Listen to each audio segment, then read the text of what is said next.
The Trump campaign has spent a lot of time attacking Joe Biden for things that don't make any sense. So they'll attack Joe Biden for being too tough on crime. That was actually a line of attack for a while. Or they'll attack Joe Biden for formerly supporting the traditional definition of marriage, as though that's like a terrible thing. And it just didn't make sense. It didn't have a great connection, I think, to the base. Finally, well, I don't know what's going on in the campaign, but they seem to have hit the right direction again. They are finally attacking Joe Biden and the Democrats broadly for something that makes sense. They're making the point, and this will be a central, if not the central theme of the campaign. Democrats are dangerous. Seattle's pledged to defund its police department by 50%, even including a proposal to remove 911 dispatchers from police control. So you can see this kind of guy trying to break in the background. Older woman, a woman of a certain age, trying to call the police. You've reached 911. I'm sorry that there is no one here to answer your emergency call, but leave a message and we'll get back to you as soon as we can. Crime will rise significantly. I'm Donald J. Trump, and I approve this message. You won't be safe in Joe Biden's America. That's the key. That's the message. That's the sort of thing people care about. Not these silly ancillary issues, the central message. How to protect your life, how to protect your livelihood. The Trump campaign, the right broadly, has lost the narrative over the past few months. Which it didn't make a lot of sense because the right has always been so good at seeing the problems with the left's messaging particularly very well on the internet where there's no gatekeepers. Well, finally, the right is taking back the memes of production. I'm Michael Knowles. This is The Michael Knowles Show.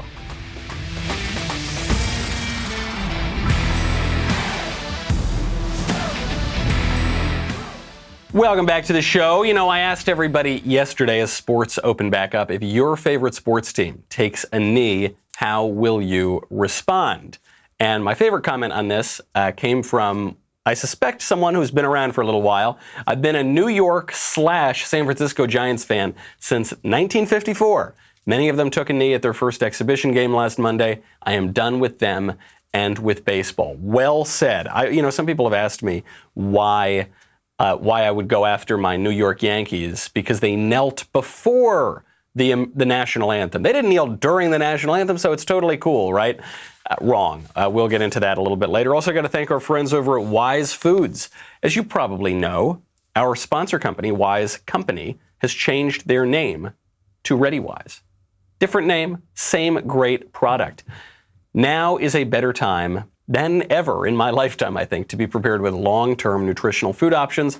ReadyWise has a lot of options like emergency meals, freeze-dried fruits and vegetables for convenient on-the-go nutrition, new adventure meals for hiking, camping, and other outdoor activities. Not a lot of things to do these days other than go hiking and camping, so you can check that out too.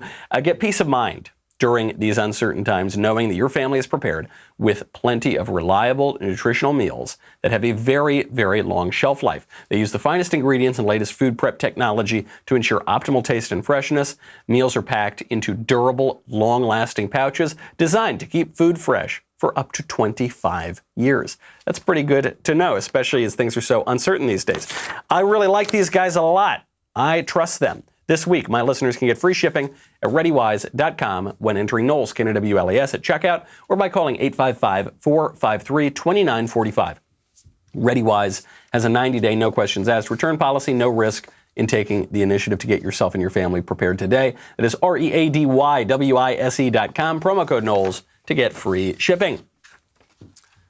We're finally taking back the memes of production. Actually, the person who kind of even put this thought into my head yesterday was not some rock-ribbed right-winger. The person who put this into my head was Elon Musk. Elon Musk, the spaceman, the Tesla man. He tweeted out, he's been tweeting out more provocative things in recent days, things that contradict the leftist narrative. So he tweeted out this image of Karl Marx, and it was like one of these quote meme images. It was Karl Marx on one side, and then it said, "Give me that for free. Hungry Santa," because Karl Marx looks kind of like Hungry Santa, and it's a Das Kapital in a nutshell. He summed up Marx's most famous book. If you've ever tried to read it, it's hard to call it his greatest work because it's absolutely unreadable, but it's considered his greatest work. And then Elon tweeted out, after this kind of joke, he tweeted out something that I think Republicans and conservatives should pay attention to. He tweeted out, quote, "The left is losing the middle." And I think for a lot of us whose head is in politics all the time, and we're constantly reading what's going on the internet and on Twitter and even cable news or something like that, it's easy to forget that a lot of people don't spend all of their time thinking about politics. A lot of people do other things, right? They have lives outside of politics. And so this is why the left is so effective, because the left controls all of the institutions, in particular the media institutions. So if you're only spending, 20 minutes a day hearing anything about politics, you're only going to hear the left's message. You probably haven't heard the right's message. But the left is going so far in a radical direction that even people who are in the middle, who maybe are not paying a ton of attention, who don't have particularly strong ideological views one way or the other, they're beginning to notice, even though I haven't been reading Politico all day, I know I don't want to be with the people tearing down George Washington statues. Even though, I'm not totally paying attention, I don't want to be with the people burning down American cities or attacking different Americans or burning down federal courthouses. Right? The left is, in fact, losing the middle. Why are they losing the middle? No, I think what the Trump campaign and other Republicans have tried to do up until this point in the campaign is basically pander on left-wing issues. So they've gone after Joe Biden for being too tough on crime in 1994 because they think that's going to help them win the black vote, which to me, it's such obvious, transparent pandering. That's not the right strategy. Or they'll go after Joe Biden because they'll say he wasn't pro-gay marriage early enough or something like that. And you just think that's going to win over the middle? The middle doesn't care about that. The middle, who doesn't have a lot of time to pay attention to politics, just cares about basic things. Keep my family safe, support my country, be able to go to work, right? Simple things where the Republicans could be winning if they would just take the message there. And I think finally that's what's beginning to happen with the Trump campaign and with others.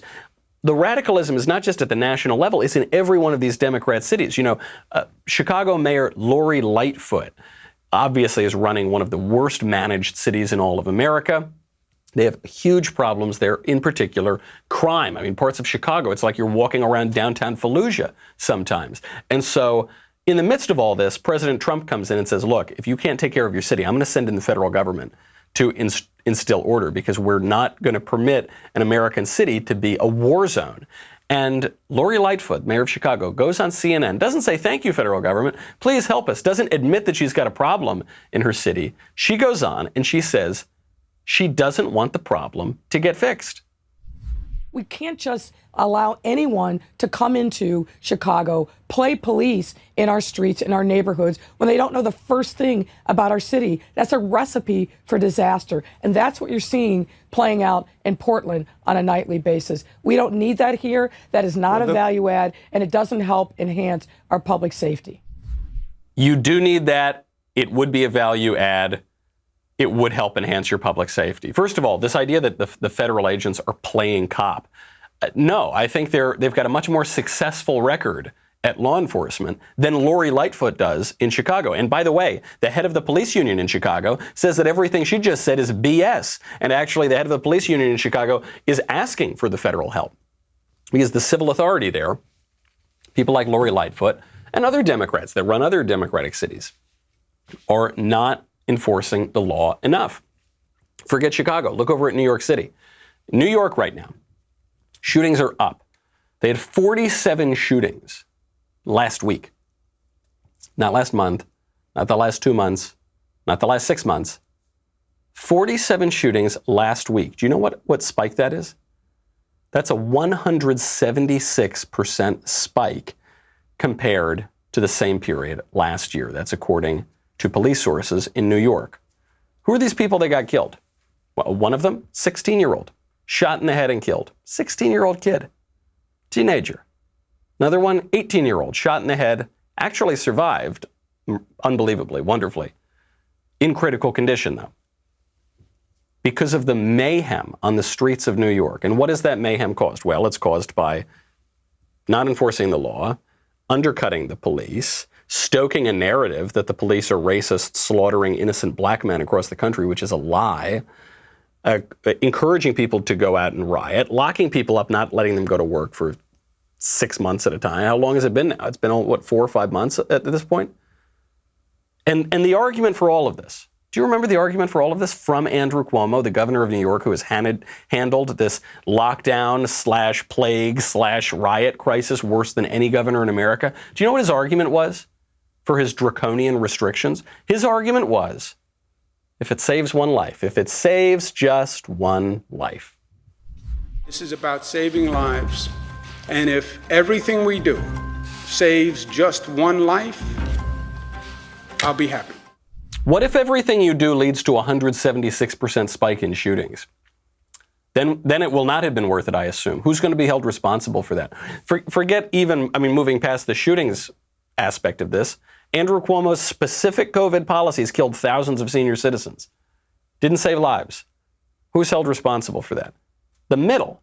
The people who don't have a whole lot of time. Who they only hear snippets from the mainstream media. That's what they want to hear about.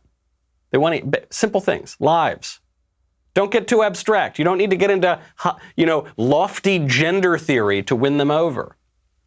Say that you're going to protect people. Meanwhile, what are Democrats doing? They're undercutting their argument even more. Now they're talking about defunding military recruitment. We will turn to our favorite socialist from Queens, really from Westchester County, but she says she's from Queens in the Bronx. But first, I got to thank our friends over at ZipRecruiter. ZipRecruiter makes hiring so easy. Hiring can be very, very difficult. And part of the reason for this is, a lot of old hiring boards, it's basically like throwing spaghetti at the wall. You don't know how you're going to find somebody. ZipRecruiter's smart matching technology finds people with the right experience for your job. In fact, 4 out of 5 employers who post on ZipRecruiter get a quality candidate within the first day. That is how HousingWire found Alexandra Roja. Alexandra never imagined she could get a reporter job in the midst of COVID-19 when hiring is frozen. And the idea of looking for a job was discouraging, so she created a profile on ZipRecruiter. ZipRecruiter matched Alexandra to HousingWire's reporter job because her degree and writing skills were a great fit for the role. HousingWire received her application only 4 hours after they posted the job. A few weeks later, Alexandra starts her dream career. ZipRecruiter helped Alexandra find the right job. They helped HousingWire find the right person for their role fast, and they can help you. See how ZipRecruiter can help you hire. Try it for free right now at ZipRecruiter.com/Knowles, Knowles. That's ZipRecruiter.com/Knowles. People dropping like flies around here. Bullets flying all over our streets, not just in Chicago, but also in New York, also in Portland, all over the place. Right? People are concerned about their safety. People are concerned about, even outside of America, our adversaries aggressing on us. China seems to be doing that. And what does AOC say she wants to do? She wants to defund military recruitment. She's hiding this in a defense spending bill. This is an amendment to a defense spending bill. She wants to defund recruiting in schools. You know, when you're in high school and the military recruiter comes in, it's like a rite of passage if you happen to go to public school in America. She wants to get rid of that completely. She wants to bar the military from advertising or interacting with people on Twitch or any video game, esports, or live streaming platform. And this is the statement she made about it. She put this out to defend her indefensible, egregious decision. Whether through recruitment stations in their lunchrooms or now through esports teams, children in low-income communities are persistently targeted for enlistment. The military can, for some, provide a rewarding career, but low-income Americans are not being given anywhere near the same information or access to trade schools, college, or other postgraduate opportunities. Now listen how she's saying they're not being given enough information, and that's why we need to take away the information that we're giving them about the military. The kids in these communities don't have good opportunities, so we need to take away one of the opportunities that they have. Doesn't make a lot of sense. I mean, even the language she uses. The military can, for some, provide a rewarding career. That's outrageous. It's an extraordinarily rewarding career, and it's a career for which we are all grateful. We civilians are all very grateful because the military keeps us safe. You know, this was the one, it used to be in America, the one aspect of American politics that was beyond partisan infighting was the military. You know, the Democrats would want to defund the military itself, pull back defense spending. The Republicans would want to beef it up a little bit more. But that's a little different than what's happening here. What AOC is saying here is we actually need to stop people from joining the military. We need to minimize recruitment. because it's bad for people, and the military preys on low-income people. Not the case, by the way. A lot of my family has served in the military, and the picture that is painted by left-wing Democrats is simply not the case. This is a great thing to run on. You know, President Trump has made this habit of campaigning on the American flag on the 4th of July. And would you believe it? The Democrats took the bait, and now they oppose the American flag and the 4th of July and our founding fathers, and apparently now even joining the military. Great thing to run on. Great meme. Great thing to put out there. AOC, not just the military she wants to defund recruitment for, she also wants to defund the police. And this brings us back to the chaos happening on our streets. Because there's a political question here, which is, who does this help? You know, some people seem to think that Trump is allowing the cities to burn down because it helps him politically. These are Democrat cities. It shows the effects of Democrat policies. That's what the Oakland mayor believes. The Oakland mayor, Libby Schaaf, told Oakland residents she thinks that the vandalism helps Trump. She said, vandalizing our downtown gives Donald Trump the images he wants and the justification he seeks to send federal troops into American cities. Do you think Donald Trump wants to send federal troops into American cities? Of course not. Are you insane? What does he gain from sending the federal troops in? First of all, if he did gain, don't you think he would have done it now months ago when all of this rioting began? It's been going on for 2 months. Wouldn't he have started it a little sooner if it helped him? It doesn't help him at all, because all you need is one federal agent discharging one round from their gun, and it's game over. You're going to hear this is Kent State all over again. This is a fascist attack on the people rising up and minorities and blah, blah, blah, whatever nonsense the left is spouting. This is a terrible thing for President Trump. Now, there is a little bit of a political advantage to people being able to see a difference. They say, gosh, I don't want my city to look like that, like this Democrat-run city. But I'm not sure people even put 2 and 2 together on which party is managing those cities. In fact, the images only really help Trump if Trump can fix the problem. The images help Trump if Trump can effectively go in and fix the mess that the Democrats have made. If Donald Trump can't do that, if Donald Trump just points over there and says, look at how all those cities are burning, re-elect me to save America, that's not a compelling argument, because people are going to look at him and say, why do I need to re-elect you? You're the president now. Fix the problem now. This is Donald Trump's whole argument. The whole reason that people elected him is because he went and he said, I'm not a regular politician. I don't know all the stupid stuff that they always say. I'm not all talk, no action. I build things. I do things. I'm going to build this country back up and do things here. That's what we like about the guy. He cuts through the BS. Well, if he can't get that done, then actually these scenes are going to hurt him. They've put him in a terrible position. I have a great deal of sympathy for him here. But that's the key. The Democrats are betting on President Trump not being able to fix this problem.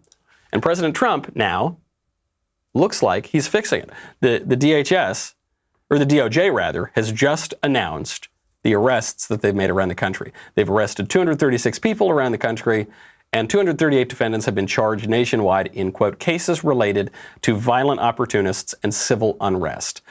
This, according to the DOJ spokesman, 74 people in Portland have been arrested, 60 of whom were charged with federal crimes for alleged acts that they committed against federal police or facilities. Huzzah! This is good. This is good. Because you look at these videos going around the country and you think all you want is for these people to be arrested. All you want is for these guys to face some consequences. And finally, this is pretty good. At the federal level, to be able to charge 230 some odd people, this is good. I call it a start, because really you'd like to charge the 300, 400, 500, however many of these people are coming out and attacking people's businesses, federal property, people's livelihoods, lives. People are dying in the streets, right? That's what you want. That's the message. Run on law and order. Run on fixing things. Run on keeping people safe. All the other nonsense, all the other Washington consultant BS, where you're going to be able to seem like you're running to the left of Joe Biden on transgender rights or something. That's not it, man. That's not what is going to move people to the polls of any political view, frankly, in November. The stakes are too high here. It's not just that we feel like our safety is threatened from these roving, marauding gangs of vandals. We also think that our safety is threatened by this China virus that has taken over the world. And frankly, people think our livelihoods might be threatened by politicized science because there are treatments for the China virus that are now being suppressed, it seems, for political reasons. And on this exact point, there's a group of doctors that showed up yesterday to the Supreme Court in Washington. This was led by the Dr. Stella Emanuel, and she said that hydroxychloroquine, remember hydroxychloroquine? It was a treatment for coronavirus early on, is being suppressed for political reasons because President Trump is the orange man and the orange man is bad. And so you saw a lot of evidence that hydroxychloroquine, particularly combined with a few other things, was working very well to treat coronavirus early on. Then you saw some science papers published, medical papers, saying that hydroxychloroquine was actually killing people. It was so terrible. And then everyone stopped doing it because Trump touted it. Then you found out that those papers were retracted because they were trash. They were just politicized. And now this woman comes out and says, cut it out with the politics, help cure people, put the medicine first. I've taken care of over 350 patients. We've not lost one. Not a diabetic, not a somebody with high blood pressure, not somebody with asthma, not an old person. We've not lost one patient. And on top of that, I've put myself, my staff, and many doctors that I know on hydroxychloroquine for prevention, because by the very mechanism of action, it works early and as a prophylaxis. We see patients, 10 to 15 COVID patients every day. We give them breathing treatments. We only wear surgical masks. None of us has gotten sick. It works. I'm upset. Why I'm upset is that I see people that cannot breathe. I see parents walk in. I see diabetics sit in my office knowing that this is a death sentence and they can't breathe. And I hug them and I tell them it's going to be okay. You're going to live. And we treat them and they live. None has died. So if some fake science, some person sponsored by all these fake pharma companies comes out and say, oh, we've done studies and they found out that it doesn't work, I can tell you categorically it's fake science. How do you think the left responded to this woman and the whole group of people wearing white lab coats standing behind her? They said, I kid you not, they said that this was politicized science. Politicized science. What do you think you people have been doing for the past 3 months, 4 months, 5 months, however long this has been going on? It's unbelievable. The left says science is not political. Follow the science. Follow the white lab coat. Listen to our white lab coats. Even though they told you to do one thing and then they told you to do the opposite of that thing the next day, don't just listen to them, whatever they say. And so then all of a sudden, we point to some white lab coats and we say, well, what about those people? Those people are saying something else. They say, no, that's political. So only the leftist scientists, those are the only good ones. But apparently I don't even know what this woman's politics are, but let's just say she's conservative. The conservative scientists you're not allowed to listen to. So they try to discredit her. They do all the things that they accuse the right of having done for the past few months. And they try to discredit this woman in particular. But unfortunately, there's a bit of a scientific consensus behind what she's saying, including by very fancy people with very fancy titles who go to all the fancy schools that the left loves. Namely, just recently, just last week, Dr. and Professor Harvey A. Risch, MD, PhD, Professor of Epidemiology at the Yale School of Public Health. This guy is the author of over 300 peer-reviewed publications. He holds senior positions on the editorial boards of several leading journals. This guy checks every single box of leftist expert scientist. Well, he wrote in an op-ed in Newsweek last week that the key to defeating coronavirus already exists. We need to start using it. It's called hydroxychloroquine. So he backs up exactly what this woman is saying. The left ignores it. The left doesn't want to hear about it because Trump touted hydroxychloroquine, and hydroxychloroquine is simple and it might help and it might reopen the country, and the left doesn't want to reopen the country. Not yet. They don't want to. They want to reopen the country maybe on November 4th, day after the election day. It's the only explanation. There is nothing that the lockdowns could possibly do at this point for public health. Not a thing. The point of the lockdowns was to flatten the curve so that we didn't overwhelm the hospital system. Even at the peak of this, we never came anywhere close. There's no sign that we will. Then flatten the curve became find a cure. Well, we do have certain treatments that seem to work very well. But what about the vaccine? Even Dr. Fauci, even the exalted Dr. Fauci tells us the vaccine will be at best, 70% effective? And a lot of people won't get the vaccine anyway, so we won't get herd immunity. So we won't even be able to get the herd immunity if we were to lock down and wait for the vaccine. There is nothing left to do other than keep shooting ourselves in the foot and stay closed and destroy the economy and destroy the schooling system, which frankly, that part of it might be the silver lining in storm cloud, and wait until November and hope that we can get Joe Biden through the election. That's the argument now, entirely political. Or we could listen to some of those doctors. All of a sudden, I'm interested in listening to some doctors, but the left won't let us do it. Don't forget, public health experts are part politician and they're part scientist. That's why it's public health, right? Public health is having to do with politics. We can't ignore that there's a political dimension of this, but we can try to follow the science. I'll show you a little bit of science that I just ran into yesterday. I was going to break down and buy a mask because for some places, they won't let you inside if you don't have a mask on. And I like to pick up my sushi sometimes, so I need a mask. So I'm looking around and I say, okay, fine, I'll buy this stupid mask. I'll get one of them. I can pull it out and wear it when I go inside or something. So I'm looking at the products. You can get these masks on Amazon. You can get them at Old Navy. You can get them at basically every clothing store now makes the masks. You can get them all over the internet. Then I see on every single one of them a disclaimer. This mask is not intended for medical use and not proven to reduce the transmission of disease. This mask is not FDA approved, not intended for medical use and not proven to reduce the transmission of disease. This product makes no claim of antimicrobial protection, antiviral protection, particulate filtration, or infection prevention or reduction. Please note that these masks are not intended as a replacement for medical-grade PPE and do not cure or prevent any diseases. That's a funny disclaimer to have on all of the masks, which we are told now the science has changed and the masks protect us. It doesn't sound like it from the disclaimers. Now, you might say, well, Michael, it's because the government agencies just don't move fast enough to change the disclaimer. The government agency is the agency telling us to wear the stupid masks. So you'd think if they could move fast enough to issue this guidance, they could move fast enough to remove the disclaimer. But they don't remove the disclaimer because the science hasn't changed. Because I read it on the show a few days ago, on the CDC website put up as recently as May, there are 14 clinical studies showing that the masks don't do bupkis. Very, very little do the masks do. And yet people are being told to buy all of them. And they're being told to buy all of them because it's a political symbol. Now, let's say that you are more inclined to trust the experts, which fine, I totally understand. Better safe than sorry. I don't think that's I don't think it's actually safer. And I do think the risk is pretty great. But let's say, okay, whatever, that's fine. It's just a mask. Who cares? What reason do I have to trust the public health experts? Look, the cases are surging, right? Aren't the cases surging?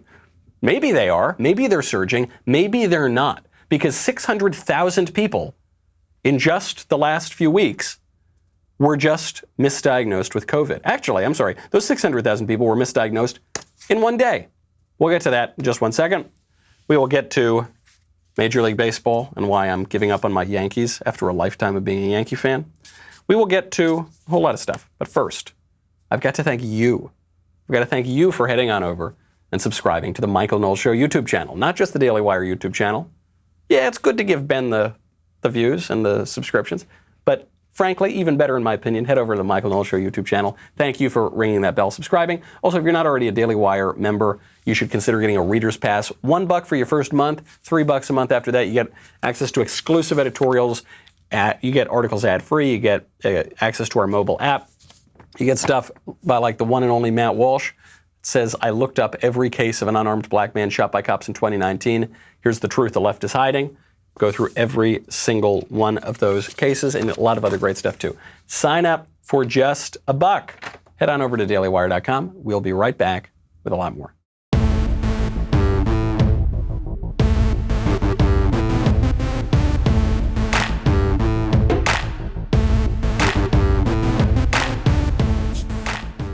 $600,000 people misdiagnosed with coronavirus in the blink of an eye. Not even over the course of weeks, just very quickly. TRICARE is the healthcare program of the U.S. Department of Defense military health system. They mistakenly told 600,000 people that they have the China virus, and they asked these COVID survivors to consider donating blood for research. 600,000 in the military with coronavirus, that doesn't make a lot of sense, because the last number I saw is that 31,000 people affiliated with the U.S. military, so we're not even just talking about servicemen, people even affiliated with the military, have actually been diagnosed with the coronavirus, and this is an order of magnitude and double that. So that's not good. But you might say, okay, Michael, look, that's just some healthcare agency sent out a bad email, but these things happen. People get mistaken emails. Well, what about in Florida?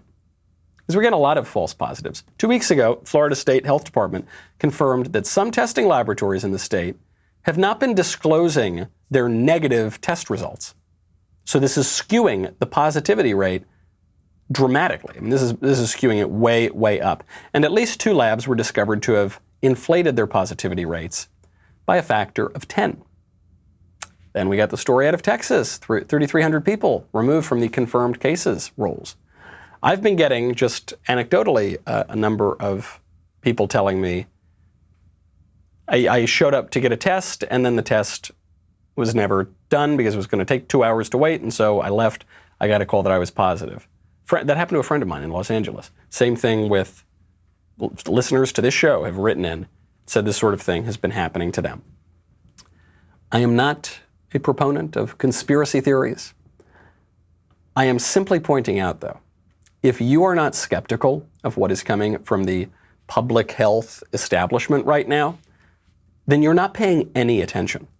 If you are not skeptical of what you're hearing from the public health, oh, thank you, public health experts, establishment, then I've got a bridge in Brooklyn to sell you. You know, people, as a result of this, are stuck inside and they're losing their minds. And one thing they're doing as they're stuck inside is they're playing video games.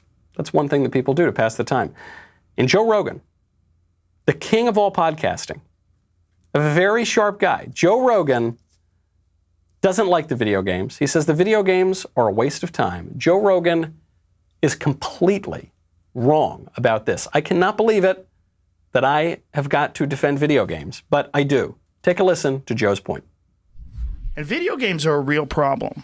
They're a real problem. You know why? Because they're fun. Addictive. And you don't, I have a real problem with them. And you do them and they're real exciting, but you don't get anywhere. Right. It's like you could do like martial arts, right? You could learn jiu-jitsu. You get obsessed by jiu-jitsu, and then 3 years later, you're like an elite jiu-jitsu athlete. You're entering in competitions. You're a purple belt. You're moving up. Yeah, you're doing well. Right. You're thinking like, I might be able to open my own school one day. You got confidence. Yeah, if I have 100 students and those 100 students are paying me X amount of dollars per month, I can make a living. Holy shit, I can have this would be amazing. And then you see your jiu-jitsu school, and your jiu-jitsu instructor has all these students and drives a Mercedes, and he's got a nice family, and like, that's the future. This way, you're doing something exciting and fun, and you don't. Or you could just be playing video games. 3 years later, you could be that same kid just playing video games, waiting for the next whatever the game is, next Xbox game to come out, and you're going to waste your time. So on the one level, Joe is making an important point, which is don't waste your time doing fruitless things. But the way he's making the point is totally wrong. And I think a lot of people kind of follow Joe's line of argument here, but you shouldn't, because that's one of the problems that's ailing our society. Joe's point is that anything that cannot possibly make you money is a waste of your time. Even the way he talks about jiu-jitsu, he says, yeah, look, jiu-jitsu is great, and you work on it. And jiu-jitsu is really great because then you can start a jiu-jitsu school and make a lot of money from the students at the jiu-jitsu school. That is, I guess you could in jiu-jitsu, but on Joe's point that anything that can't make you money is a waste of time, not only is that not true, but for the entire history of Western civilization, that has been considered the opposite of true. Actually, for the entirety of Western civilization, the things that make you money are considered relatively a waste of time compared to the higher things. What do I mean by that? going back all the way to ancient Greece, the thing that man was built for was for leisure in a certain sense, so that he could contemplate philosophy, so that he could contemplate the good, so that he could focus his mind not just on the things of this world, but on the things of the higher world. And then in Christianity, of course, this becomes extraordinarily clear, which is that your point in Christianity is not just to serve mammon and make a lot of money and build a lot of big buildings, and that's it for its own sake. All of those things can be fine to do, as long as they are ordered toward the higher things. Your ultimate goal is your salvation. Your ultimate goal is to contemplate God, to have the beatific vision, to work on the things of the Spirit. That is what you've got to do. Now we've changed this into like, I'm just on my hustle, I'm just on my grind, I'm just figuring out ways to make money. You won't be a rounded person that way. You won't have a culture. What is the word culture? The word culture comes from the same root as the word cult. It comes from the word like to cultivate. You've got to cultivate the human person. And in order to do that, you have to orient it toward things that you want to be cultivated like. So for instance, what a society worships will define that society. If a culture worships money, it's going to become a materialistic culture. We're seeing a lot of that today. If a culture worships sex, it's going to become a licentious culture. If a culture worships God, if a culture worships the good, it's going to be a better, more godly culture. And that's how you've got to orient yourself. If you want to have this good culture, conservatives they make this mistake a lot. The left, they're all kind of materialists in a certain way, going back at least to Karl Marx. But the right used to care about these things. And then sometime in the 80s, the right decided to trade all that in for like parodies of The Wolf of Wall Street or Greed is Good or something like that. Pretend that all our lives are just about making money. That's not a conservative point of view. And that's not going to give you a culture. If you say, okay, yeah, we're going to have just constant churning of every traditional institution and just make more money, then what are you conserving? You're not a conservative at all. The other reason, beyond all of that, those are kind of the highfalutin reasons. The other reason why Joe's point, I think, is a little misguided here is people need a break. People need to relax sometimes. I'm not saying you don't want to be a loaf, you don't want to be slothful, but sometimes people need a break. They need to relax. Sometimes video games can provide that. They're like a puzzle, right? It's like doing a crossword puzzle or a jigsaw puzzle or something like that. You don't want it to take over your life, and I think that's the point Joe's actually making. But as a little bit of a break, I think they can be perfectly fine. And more importantly, if your life is only oriented toward making money and filling up your bank account, and that's all just for its own sake, for no other reason, that life is no better than the life squandered playing video games all day. There is another option, and that other option is the thing that, for the entire history of our civilization, has been deemed to be fulfilling and gratifying, and it's the thing that in our now culture-smashing society, we seem to have forgotten. Another great diversion, it's one that we all look forward to when spring comes around, Major League Baseball. I love baseball. It's the only sport I like. It's the only sport I would watch, really. I've been a Yankee fan since I was in the womb, pretty much. And now, it's very difficult. The update on baseball is 14 players from the Miami Marlins have just tested positive for COVID. So they canceled the opening day, and they might have to cancel the whole MLB season, not just the Marlins season, but the whole MLB season, which is, I hope the players are all fine. I mean, it's sad that they've got this virus. In terms of what it means for the season, I don't know that it's the worst thing to cancel this season. It's off on a pretty bad foot. First of all, it's very truncated. It's only 60 games, and also all the players are disrespecting the American flag, so I'm kind of done with it anyway. I'm a lifelong Yankee fan, and they are dead to me now. They are dead to me because at that Nats opening game last week, the Yankees knelt for the national anthem. Now, some people say that's not fair because actually the Yankees knelt before the national anthem. They didn't kneel during the night. It was before. So that's cool, right? That's good. We're all good, right? No. In fact, kneeling before the national anthem almost made it worse because not only was it traitorous, not only was it unpatriotic, but it was also disingenuous. It was just them trying to thread that needle of like, hey guys, I'm doing it, so everybody on the woke left should like me, but I'm not doing it like totally it's like a few seconds away, so you guys like me too, right? We're good. We're all good, right? I don't have to pick a side. I hate America and I love America. Hey, it's cool, right? We're cool. We're all good. Play ball. No. There's no middle ground here. There's no meet in the middle between I hate America and I want to burn it down and I want to set the flag on fire and I support my country. There's no middle ground. There's not like, yeah, I sort of hate it. Yeah, I'm going to burn half the American flag. I don't think so. I don't think so. What if they kneel before the national anthem? What is the message? First of all, let's start. If they kneel during the national anthem, what's the message? They used to tell us it was about police brutality. I think we now know that was a complete lie, right? After Colin Kaepernick initially said it's about he's kneeling at the American flag, but it's not about the American flag. Then he went after the Betsy Ross flag, which is the American Revolution flag, which doesn't seem to have any connection to police brutality. Now they are burning down the entire country and tearing down George Washington. I think it's pretty clear at this point. It's not about police brutality. It's about a central, deep-seated hatred of the United States. That's what kneeling at the national anthem, the Star Spangled Banner, symbol of the whole country, stands for. So what does kneeling before it stand for?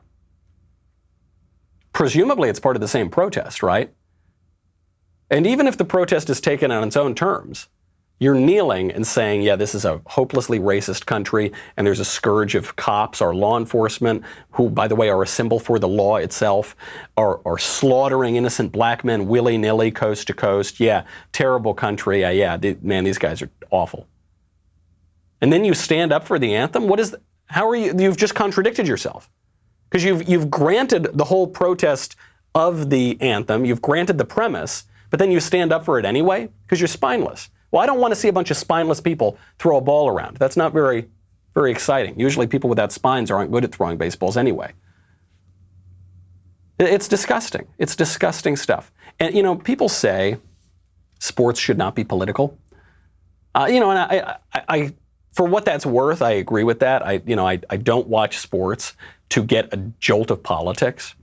But in a deeper sense, sports must be political. Sports have always been political. In this very basic way, they've always been patriotic. Going back again to ancient Greece, sports have always been patriotic. And now they're the opposite of patriotic. Now they're traitorous. Now they're not neutral. They are attacking the symbol of our country. They should be more political in the sense that we need to get them back to that base level. I don't want to hear about healthcare policy during a baseball game. I don't want to hear about tax policy. I don't want to hear about any of that nonsense. But I want my sports teams to celebrate my country. If they're not doing that, I'll find another sport. There's some new football league of like ladies. Do you see that? I think it was they're always starting up some new kind of fake football league. But I'll go to that. I don't like football and I don't watch women's sports, but I'll watch that. I will be much more likely to watch a sport that doesn't openly disrespect our country. And that's exactly what Major League Baseball did. And I'm sorry to say, even the New York Yankees, and I never would have expected that they would do it. New York Yankees, they're such rule followers. They're such sticklers. That when Steinbrenner was still alive, he wouldn't let players have a beard. Jason Giambi came over to the Yankees. They made him shave his beard. They were like good, clean-cut All-American boys. And now what? And there's still that old generation of Yankees. Mariano Rivera went over to the White House the other day, threw the ball around with President Trump. There's that. Those are great memories. But that's not what we're dealing with now. It's too bad. They are dead to me, I'm sorry to say. But they could always change it around. They could always turn it around if they wanted to. And I hope they do. I hope they listen to this show, and I hope they do turn it around. I was reminded of this when President Trump sat down with another guy well known for sports, Dave Portnoy, CEO of Barstool Sports, had a sit-down interview with President Trump at the White House. And he actually was a pretty good interview. People were kind of joking. They're like, what's the Barstool Sports guy doing interviewing Trump? He gave a great interview. He asked him specifically about the tweets, a question I think a lot of us have wondered. He said, hey, man to man here, do you ever send out a tweet and then regret that you sent out the tweet? Do you ever wish you hadn't done that? Trump's answer, very telling. Do you ever tweet out and be like, wake up, be like, oh man, I wish I didn't send that one out? Often, too often. Yeah. You know, it used to be in the old days before this, you'd write a letter and you'd say, this letter's really bad. You put it on your desk and then you go back tomorrow and you say, oh, I'm glad I didn't send it, right? But we don't do that with Twitter, right? We put it out instantaneously, we feel great, and then you start getting phone calls. Did you really say this? I say, what's wrong with that? And you find a lot of things. You know what I find? It's not the tweets, it's the retweets that get you in trouble. You've been caught with retweeting. People be like, oh, you just retweeted this crazy person. So you don't even look. You just press the retweet. Well, you just fire from the hip. You see something that looks good, and you don't investigate it, and you don't look at what's on the helmet exactly, right, which is in miniature, and you don't blow it up. And sometimes it's, but I have found almost always, it's the retweets that get you in trouble. A lot of wisdom in that whole answer. It's not the tweets, it's the retweets that get you in trouble. In this culture, it's association. There's guilt by association, which the left used to pretend they didn't like. Remember McCarthyism? McCarthyism's so terrible because it's guilt by association. Well, now, of course, they inflict guilt by association on everybody. If you've ever been seen with anybody who's ever been seen with anybody who's ever been seen with someone wearing a MAGA hat, you could lose your job. And that has permeated the culture, too. It causes it, in a way, to become more relentlessly partisan. It causes you to lose perspective, even in a way that would help your own party when you become so locked in that way. And then the other thing that Trump reminds us of is you can just undo the tweet. You can just delete the tweet. You can change course. And we don't really care about one tweet or that tweet, but we're seeing President Trump change course right now. We're seeing him change course on his campaign, go from weak attacks and what seemed to be a weak strategy to stronger attacks, what seemed to be a stronger strategy. You can do that. I mean, we've got, 100 days to the election, something like that?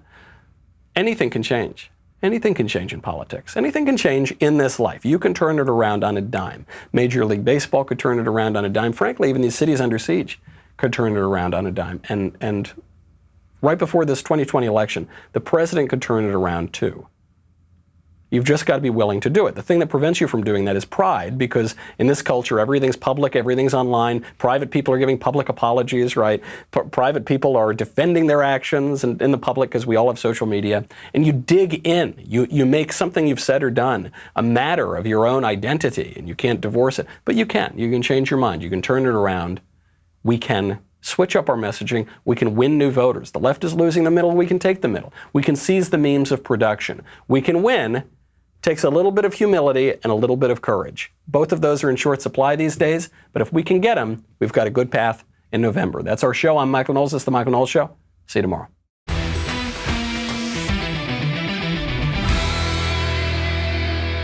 The Michael Knowles Show is produced by Ben Davies. Executive producer, Jeremy Boring. Supervising producers, Mathis Glover and Robert Sterling. Technical producer, Austin Stevens. Assistant director, Pavel Wadowski. Editor and associate producer, Danny D'Amico. Audio mixer, Robin Fenderson. Hair and makeup, Nika Geneva.